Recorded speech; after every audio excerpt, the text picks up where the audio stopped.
నమస్తే. శ్రీ గురుభ్యో నమః. శ్రీమాత్రే నమః. ఆదిత్యాయ చ సోమాయ మంగళాయ బుధాయ గురు శుక్ర శనిభ్యే రాహవే కేతవే నమః. రెండవ పక్షంలోని గ్రహాల యొక్క ఉపస్థితి. మనకి ఆగస్టు మాసంలో రెండవ పక్షంలో కనిపించేటువంటి గ్రహాల్లో మొట్టమొదటిగా దీర్ఘకాలికంగా చెల్లించేటువంటి రాశులు ఏవి కూడా కదలకుండా అలాగే ఉంటాయి. వాటిలో ముఖ్యంగా మనకి కుజుడు అదే స్థానంలో, ఎందుకంటే 45 రోజులు కనుక అదే స్థానంలో కనిపిస్తాడు, అంటే వృషభంలో ఉంటాడు. బుధుడు మాత్రం మనకి కర్కాటక రాశిలో కనిపిస్తాడు. ఇక అలాగే రవి సింహరాశిలోకి వచ్చేస్తాడు. గురువు కర్కాటకంలోనే ఉంటాడు. ఇక కేతువు సింహరాశిలో, అలాగే రవి తన స్వస్థానంలో కనిపించడం అనేది మనం చూస్తాం. ఇక శుక్రుడు కన్యారాశిలో కనిపిస్తాడు. రాహువు మనకి కుంభరాశిలో కనిపిస్తే మీనరాశిలో వక్రించినటువంటి శని కనిపిస్తుంది. ఇది రెండవ పక్షంలో కనిపించేటువంటి గ్రహ ఉపస్థితి. వచ్చేటువంటి మారేటువంటి గ్రహాల యొక్క యుతి, దృష్టి, వీటిని బట్టి వక్రగతి, వీటిని బట్టి కొన్ని మార్పులు అయితే ఉంటాయి. ఆ మార్పులకు అనుగుణంగా మనం చేసుకోవాల్సినటువంటి ముందు జాగ్రత్త చర్యలు, దాని గురించి మనం ఎప్పుడు కూడా ఈ గోచార ఫలితాలు తెలుసుకుంటాం. అయితే ఆగస్టు మాసంలో ఈ గోచార ఫలితాలకి ఉపస్థితి అయినటువంటి గ్రహాల స్థితి ఎట్లా ఉంది అంటే, ముందుగా మనం చూసినట్టయితే వృషభ రాశిలో కుజుడు ఉన్నాడు. బుధుడు మనకి మిథునంలో ఉండి 6వ తారీఖు కర్కాటకంలోకి వెళ్తాడు. అలాగే కర్కాటకంలో మరి గురువు ఎప్పటి నుండో అక్కడ ఉన్నటువంటి స్థితి ఇంకా అలాగే ఉంటుంది సంవత్సరకాలం. తర్వాత రవి 18వ తారీఖు కర్కాటకం నుండి సింహంలోకి మార్పు చెందుతాడు. ఇక సింహరాశిలో శుక్రుడు కేతువు మాసం యొక్క మొదటి రోజులో కనిపిస్తే, శుక్రుడు తదుపరి కన్యారాశిలోకి వెళ్ళడం కనిపిస్తుంది 2వ తారీఖు. ఇక మరి కుంభరాశిలో రాహు, అలాగే ప్రారంభమయ్యి ప్రతి 2.5 రోజులకు మారుతూ ఉన్నటువంటి చంద్రుడు ప్రారంభంలో మనకి రాహుతో కలిసి కుంభరాశిలో కనిపిస్తాడు. ఇక మీనంలో శని వక్రించినటువంటి స్థితి, ఇది అందరికీ తెలిసినటువంటిది. మరి ఇలాంటి గ్రహస్థితి ఉన్నప్పుడు ఏ రాశుల వారికి, అంటే 12 రాశుల వారికి ఒక్కొక్కరికి ఏ రకంగా ఉంటుంది అన్నది తెలుసుకుందాం. తదుపరి రాశి మిథున రాశి. మిథున రాశి వారికి ఆగస్టు మాసంలో ఎలా ఉంటుంది అంటే, 2వ తారీఖు నుండి జన్మ కుజ స్థితి నెలంతా తప్పకుండా శ్రమ పడాల్సినటువంటి అవసరమే ఉంటుంది కుజుడు కాబట్టి. ప్రయత్న కార్యాలు నెరవేరుతాయి, కాకపోతే కాస్త ఆలస్యంగా. ఇది తప్పదు, ఎట్లా అయినా నేను ఈ కార్యక్రమాన్ని నెరవేర్చుకోవాలి అన్నప్పుడు కాస్త గట్టి పట్టుదల, గట్టిగా ప్రయత్నం చేస్తే తప్ప మనం దాన్ని పూర్తి చేయలేం. ఆరోగ్యపరమైనటువంటి జాగ్రత్తలు తప్పనిసరిగా చేసుకోవాలి, ఎందుకంటే అనారోగ్యంతో వచ్చేటువంటి కొన్ని సమస్యలు అయితే ఉంటాయి. కాబట్టి సమస్యలు ఏర్పడకుండా పరిష్కారాలు ముందుగానే చూసినట్టయితే కొంత వేగవంతంగానే ఉంటాము అని చెప్పొచ్చు. స్థిరాస్తి వ్యవహారాలు ఏవైనా ఉంటే, నూతన కాంట్రాక్ట్లు ఏవైనా పొందడం కోసం చేసే ప్రయత్నాలు ఇవేవన్నా ఉంటే మాత్రం వీటి గురించి కొంచెము దూరంగానే ఉండాలి. లేదు నేనేదో కొందాం అనుకున్నాను, అప్పుడెప్పుడు అనుకున్నాను, ఇప్పుడు చాలా అనుకూలంగా ఉన్నారు వాళ్ళు అనుకుని మనం ముందుకు వేసినట్టయితే తీవ్రంగా నష్టపోయేటువంటి పరిస్థితి ఉంటుంది. కాబట్టి స్థిరాస్తి కొనుగోలు చేయాలనుకున్న వాళ్ళందరూ కూడా ఆ ఆలోచనకి దూరంగా ఉండాలి. ఇక 17న రవి మారుస్తున్నాడు కాబట్టి చిన్న తరహా కొంత అనుకూలత అయితే కనిపించగలుగుతుంది, అంటే 2వ పక్షంలో బాగుంటుంది అని చెప్పచ్చు. ఇప్పటి వరకు మీరు గ్రహించినటువంటి వాటిల్లో దాదాపుగా గ్రహాల యొక్క స్థితే కాకుండా మాసం యొక్క ప్రత్యేకత కనుక తీసుకున్నట్టయితే దాదాపు శ్రావణ మాసంలోనే మనకి ఆగస్టు మాసం అంతా కనిపిస్తుంది. శ్రావణ మాసం అనగానే శ్రావణంలో ఉండేటువంటి పూజలు, వ్రతాలు ఒకవైపు, అంతేకాకుండా స్వాతంత్ర దినోత్సవం అనేటువంటి పండుగ కూడా మనకి ఇందులోనే కనిపిస్తుంది. దీనితో పాటు మనం గ్రహాల యొక్క మార్పు వల్ల వచ్చేటువంటి చంద్ర సూర్య గ్రహణాలు అనేది వినబడుతుంది.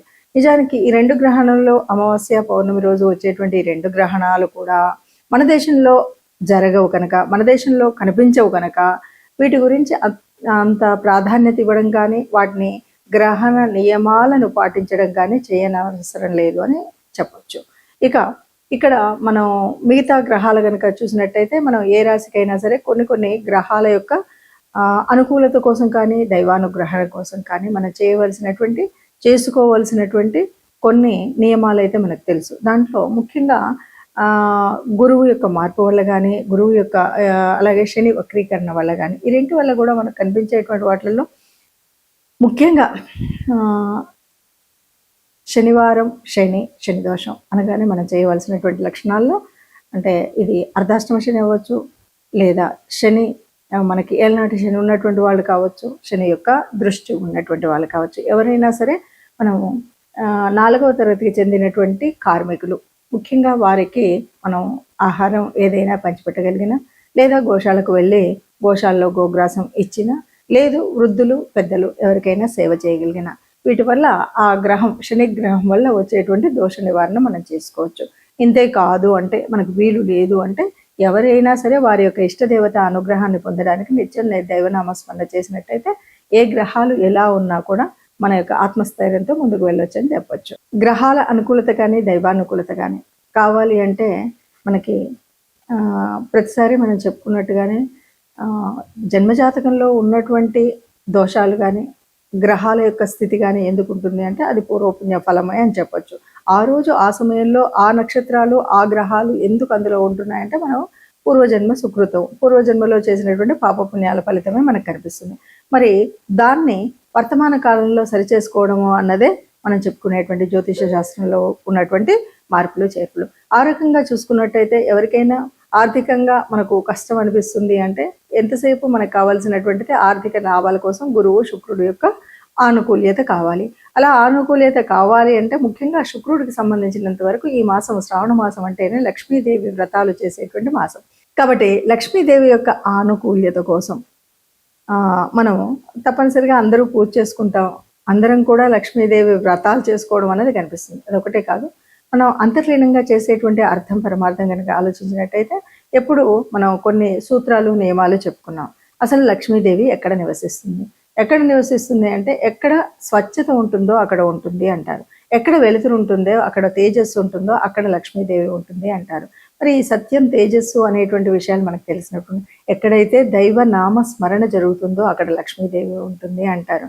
కాబట్టి ఈ లక్ష్మీదేవి ఉండడం కోసం మనం చేసేటువంటి కర్మల్లో ముఖ్యమైనటువంటిది దేవత ఆరాధన అన్నటువంటిది.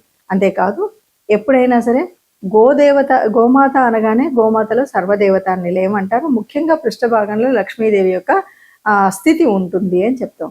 కాబట్టి గోశాలకు వెళ్ళడము అనేటువంటి విషయాన్ని ఇక్కడ మళ్ళీ మనం గట్టిగా చెప్పుకోవాలి. అలాగే ఈ మాసం అంతా కూడా లక్ష్మీదేవికి సంబంధించినటువంటి పూజలు స్త్రీమూర్తులైతే తప్పకుండా వాళ్లే చేస్తారు.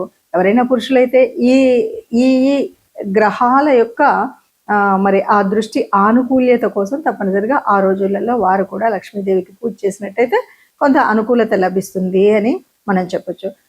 ఏదేమన్నా సరే లక్ష్మీదేవి అనగానే అది చాంచల్యం కలిగినటువంటిది అందరికి తెలుసు. లక్ష్మి స్థిరంగా ఒక చోట ఉండదు, కానీ స్థిరంగా ఉండాలి అంటే తప్పనిసరిగా చేయవలసినటువంటి నియమాలు ఇంతకు ముందే మనం చాలాసార్లు చెప్పుకున్నాం. అయినప్పటికీ కూడా లక్ష్మీదేవి మన దగ్గర ఉండాలంటే ఎప్పుడు కూడా ఆనందంగా, స్వచ్ఛంగా, సత్యంతో, గాలి వెలుతురు అన్నీ సరిగ్గా ఉండేలాగా ఉండడం, ఏదైనా అపశృతులు రాకుండా చూసుకోవడం అనేటువంటి మాటలు మనం ఎప్పుడు చెప్పుకుంటాం. ఆ విధంగా మనం ప్రవర్తించినట్టయితే, అలాగే సహాయం అనేది ముఖ్యంగా ఎవరైతే బాగా ఉన్న వాళ్ళకి సహాయం చేయడం అని కాదు, ఎవరైతే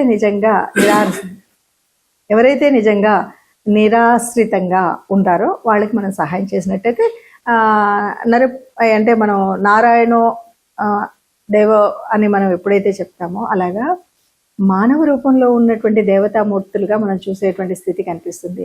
మనుషుల్లోనే మాధవుల్ని చూసేటువంటి పరిస్థితి కనిపిస్తుంది. కాబట్టి మనం ఎవరికైనా సహాయం చేసినట్టయితే లక్ష్మీదేవి మనకు అనుగ్రహిస్తుంది. ఇప్పుడు ఈ పరిస్థితి ఎందుకు అంటే ఎక్కడైతే గురువు కానీ శుక్రుడు కానీ అననుకూలతగా ఉన్నటువంటి ఏ గ్రహం ఏ రాశి వాళ్ళైనా సరే ఈ రకంగా మనం పూజ చేసినట్టయితే మనకు లక్ష్మీదేవి అనుకూలత పొందొచ్చు.